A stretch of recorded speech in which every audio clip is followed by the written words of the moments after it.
The first thing that needs to happen to really bring psychedelics has been this attack on the drug war and this demonstration that the drug war is counterproductive, it's racist, it's so the drug war is what's been suppressing psychedelic research. And it's been the kind of willingness of the FDA to open the door to that has been so important. But people relate to stories, so more than to data. So what's really going to be changing culture is more and more stories of people who are helped by psychedelic therapy, by ketamine, by psilocybin, by ayahuasca, by ibogaine. So, for example, we are now working with two members of Congress, Dan Crenshaw, who's a Republican from Texas, and Tim Ryan, who's a Democrat from Ohio, on a bill to try to give $25 million to the Department of Defense for psychedelic research and $25 million to the VA for psychedelic research for PTSD. That's only possible because these members of Congress have heard from so many people. Dan Crenshaw is a former Navy SEAL, and there are loads of Navy SEALs who have been going down to Mexico for ibogaine and 5-MeO-DMT and for ayahuasca and for MDMA in our studies.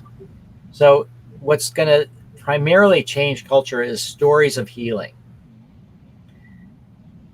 from a broad cultural base. Also, we need the key opinion leaders. So for that, we need the science, we need the data. So when the FDA says yes to MDMA-assisted therapy for PTSD, assuming that happens roughly 2 years from now, that's sort of the first key proof of principle that psychedelic-assisted therapy can make it through the regulatory system.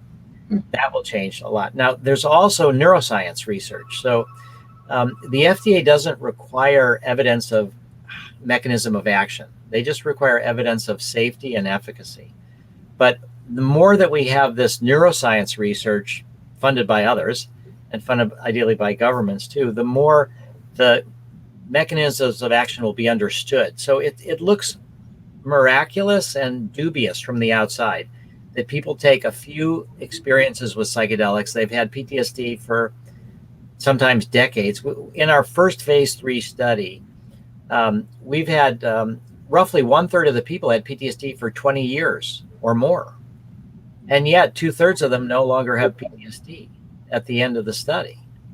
So how does that happen? It's hard to understand. So the more that the neuroscience research can show neuroplasticity and new neural connections, people can then give credence, people meaning regulators, key opinion leaders, can give credence to, yeah, these changes, not only can they happen, but they can be durable.